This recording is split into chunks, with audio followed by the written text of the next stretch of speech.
Live from Denver's Cherry Creek neighborhood, you are watching the Kyle Malnati Show. I'm your host, Kyle Malnati, and I have invited today super developer Paul Books, president of Palisade Partners, to be on our show today. Paul, thanks so much for joining us on the show. Thank you for having me, Kyle. Well, Paul, what's your real estate story? How did you get started in the multifamily rental business? My story starts in December of 2008. The world was coming to an end. The stock market was 40% down, and I looked at that as kind of an opportunity to jump into the market when a lot of people were kind of running away from it. Yeah. I'd always had an interest in moving that direction with my background kind of more being in the financial sector, and I kind of saw that as an opening. What were you doing before 2008, before you decided to get into real estate? What was your career? Kind of how were things going? My background was in economics and finance, and so I had experience with the South Dakota Investment Council doing, they invest in state employees' pension funds. Oh, wow. And that's really where the contrarian approach and mindset, I think, was developed. They've done an excellent job for the citizens of South Dakota. And then my uncle really instilled the interest into the real estate kind of development world. So, sure. So but prior to that, to kind of get to Denver, I had accepted a job with an analysis group. They do economic consulting, and so a lot of valuation, a lot of analysis, modeling. So that was really more of where my strengths lied at that point in time. Cool. So you were primed perfectly for real estate after that heavy finance and economics experience, and then 2008, 2009 comes along. We've got the collapse of Lehman Brothers, and you've got the biggest financial turmoil that this particular generation has seen since the Great Depression. And so perfect timing in hindsight to invest in real estate. But a lot of people were scared and running away from it. So kudos to you for saying now's the time to charge in. What types of real estate did you buy in 2009 and 2010? What were you looking to do? Well, I started looking at kind of demographics, fundamentals, and what was going to change because of the downturn. Homeownership rate was at an all-time high. Generation Y was coming into the age where they were going to start entering the real estate economy, and people were kind of having a movement towards downtowns. And through that, and through meeting with some other folks, that one person in particular, that led, I guess, initially to my analysis that multifamily was going to make some sense. And then I met with a mortgage banker, and he said, "You have no experience. you have, and nobody can get a loan right now. But if you stand a chance at getting a loan, you need to do it on an existing apartment building." And so I decided to try to find add value projects that were near downtown Denver, but not necessarily in downtown, so in the surrounding neighborhoods. Yeah, and so folks, Denver's built, largely in the 50s and 60s. There's some product that was built in the 20s before the Great Depression and the World Wars. But most of the stuff that you were doing is 50s, 60s, late 60s built type properties that you would gut and remodel and repurpose and make new. So, and that's all the rage now. So you were doing it when it wasn't necessarily as popular. And so I think that was a smart perspective. What do you do differently than most other real estate owners? Well, our tagline for our company is to do development either when others aren't or where others aren't. And so that's really our process is what makes this, I think, a little bit different. So I don't necessarily say that we can necessarily time the market, but when we started off, nobody existed. Or very few people were pursuing real estate deals. They'd sit on the market for quite a while. And it became pretty clear when at least the certain segments, all of a sudden there were a lot of people at the table. Yeah. And so when that got crowded, that became a good signal for us to move on and try to find the next big thing. And that's our challenge, is to try to move on and find the next thing that has a reasonable thesis on why it will change, but yet maybe hasn't to date. And as we were prepping for the show, you were talking just about your process and how really taking time, and this probably sounds very obvious, but people don't do it. Taking time to underwrite deals, really understand them, and if things are just boom, moving really quickly, that may not be the type of business to be in. You want to be slow and methodical and make sure that you've got adequate time to really underwrite an investment and make sure that it's going to be the right upside for you, as well as your partners. And you have a fiduciary responsibility to the folks that invest in your projects. Absolutely. We, I hadn't done a deal and didn't want to have the first deal go south, and so I took a lot of time. I mean, it took me 3 months or so of figuring out that we were going to do existing apartment buildings near downtown Denver, and then took another, I would say, 3 to 5 months of actually working with your partner, Greg Johnson, and touring, and also Cornerstone as a whole. Jim Lorenzen was great, Charlie Hogan, fantastic folks, and really helped teach me the side of the industry that I didn't understand, and then my job was to underwrite it and get comfortable with it and really fully understand it. But we started putting in offers in the fall, and I also had started the DU Real Estate Masters Program of 2009, and we lost out on a few deals. I mean, literally, we were 25,000 apart. And given that it was my first deal, looking back at it now, they all would have worked. Oh yeah, but trying to be disciplined in our approach and not fall below certain return thresholds, and again, didn't want to screw up on the first one. So we finally got our first one under contract January 2010. So it took an entire year, and I was also doing the real estate program, but it was a process for sure. And then after that, it's been quick since then. So yeah, so folks, a couple of different themes that I'm hearing there, and it's so innate to Paul, but it's worth mentioning again. Educate yourself in an area, especially when you're investing your money or someone else's money. Educate yourself. Number 2, hire great management. If you've never done this before, there's lots of good, capable folks out there. And Paul mentioned Cornerstone Apartment Services. They're phenomenal. We work with them a lot. Number 3, really be patient. It took Paul a year before he actually closed on that first deal. And you might feel like, oh my gosh, it takes forever. But really, if you're going to do this right, and you're going to make good profit margins, it may take a year. It may take 8 months. Whatever the learning curve is, it's going to take some time.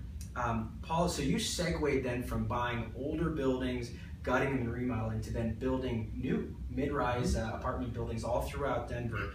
So which Denver neighborhoods have you developed new apartment buildings in? Our first project, we actually had just finished up our 4th acquisition rehab project in the Low-High neighborhood, and we just closing on it actually. And again, I kind of noticed definitely a shift in the competition for existing projects, and so we ended up putting under contract a property in Low-High, and that was completed a few years ago, and it's a 73-unit project, and it's been done very well.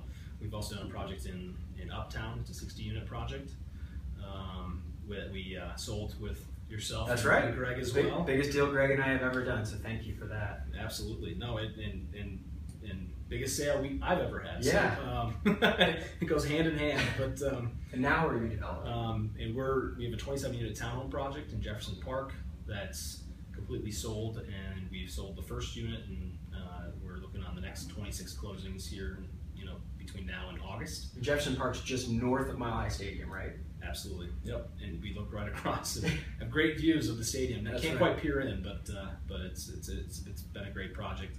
And then our main focus in Denver is really in the 5 Points neighborhood. We have 4 projects we're working on. Wow. 2 of which that are under construction, and we've transitioned, from apartments with our first 2 projects to townhomes, and now we're actually doing some projects with that are mixed use, and so they have apartments and townhomes and retail, or one of our projects in the neighborhood has retail, office, and apartments, and then the final project has retail, hotel, jazz club, and office.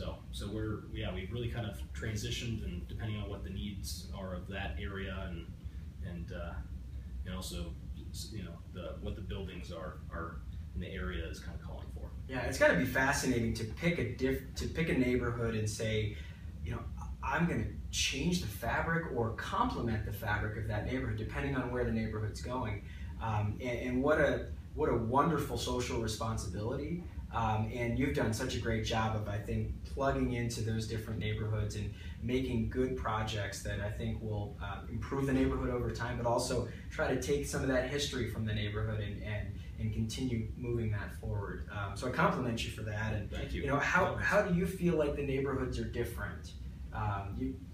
They're geographically only a few miles apart if you're around the city, but depending on traffic, it could take you an hour to get between all of them. How do you feel like they're different?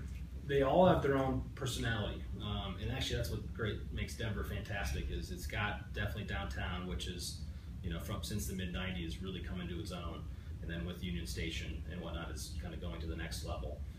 But then you surround it with many great neighborhoods, and they all have kind of often a core commercial area and character.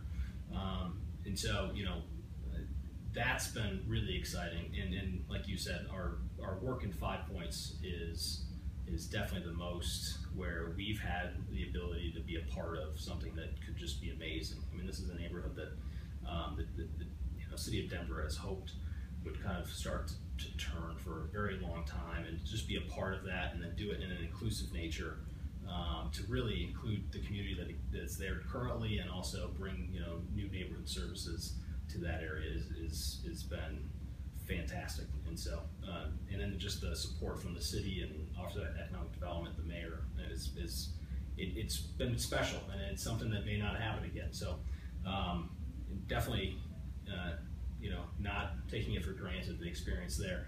One thing I would note about, though, is while all the neighborhoods have their own character, they all often follow somewhat of a similar life cycle.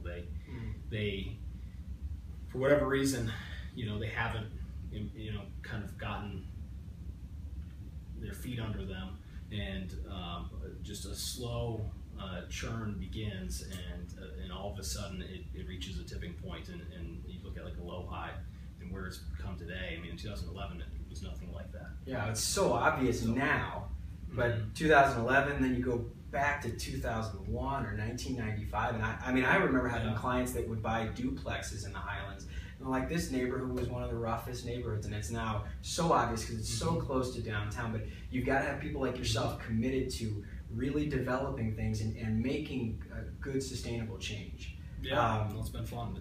And we're lucky right now. I mean, it doesn't always happen this quickly, where Lodi happened, now Jefferson Park's happening, and now 5 Points is happening. Rhino's, you know, ahead of 5 Points, and I mean, just from that cycle, we're in kind of a golden age here in Denver. So it's been fun to be where I am right now. So. Well, ESPN analyst Lee Corso loves to say you've got to be good to be lucky and lucky to be good. So, I mean, I think they tie in with each other. We're both younger guys. We're both part of the millennial generation, or Gen Y.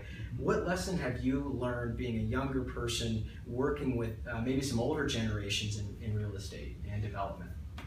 Well, I think at the core, generation isn't as different as maybe sometimes people you know, make it out to be. But, you know, and what people's desires are innately, what they all are looking for.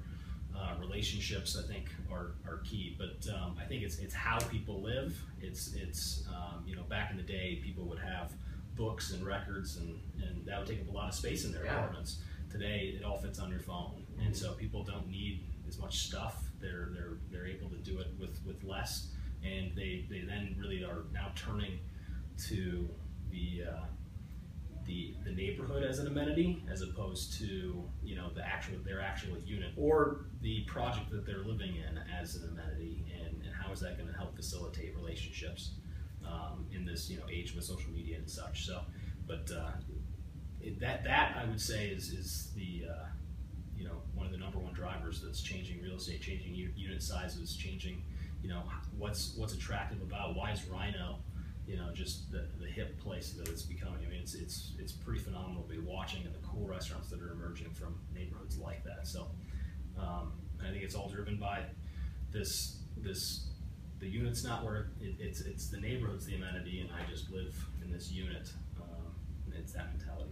Yeah, absolutely. I believe that leaders are readers. What book are you reading now, and what makes that special? Well, I just finished one that you actually gave me. Oh, good. Yeah, Dave. I never know if anybody reads them. Yeah, it's Dave Ramsey's The Legacy Journey. Oh, and cool. I thought it was great to kind of help think about the bigger picture and who we are and who we are a fiduciary to, and how to be thinking about your children and what your role is in their lives. And so that was a great book.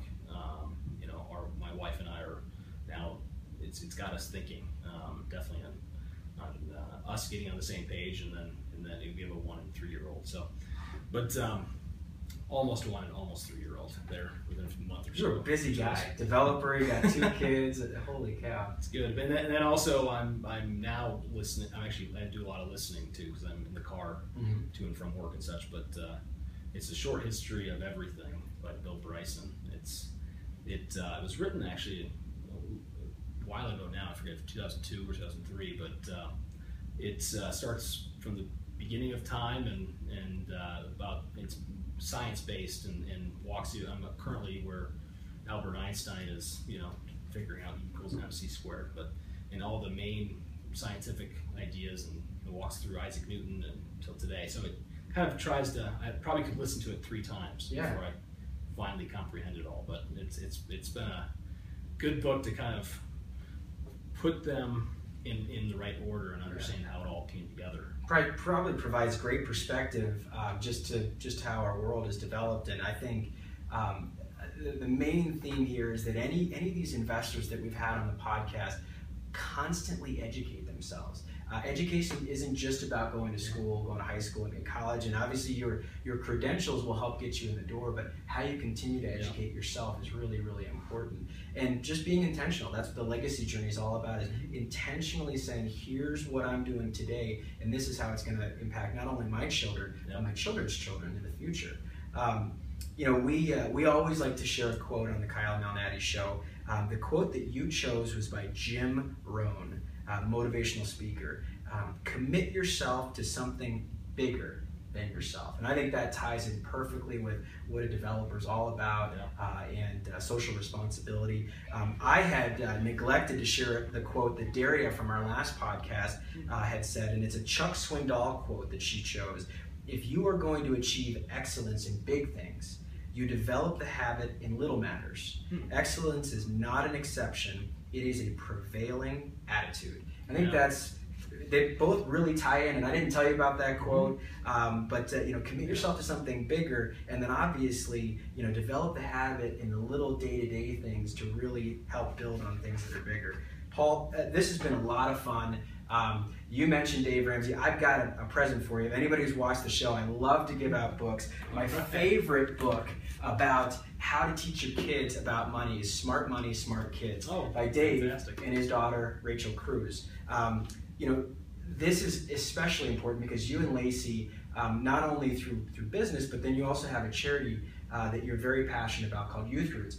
I had the benefit of being what's called a social change partner, and you know, the coolest thing that I saw from being a social change partner is Paul and Lacey. The very quick description here is, you know, they pick high school kids that want to have a bigger impact in their community. They figure out needs of high schools, and it could be things like, you know, a lot of high school kids over the weekend don't have enough lunch and dinner from their parents to really, I mean, they're basically starving over the weekends, and so they're coming in and making sure that there's awareness on how to handle school lunches on kids that are in subsidized budgets. And so I just was really, really touched at the event a couple of weeks ago. And because of that, Courtney and I wanted to donate an extra donation to Youth Roots, to you and Lacey. So that's for you guys. And you know, I really just appreciate what you're doing in the community. The kids that you select are so intelligent, and I know that that's going to go to someone that really needs a leg up and wants that education.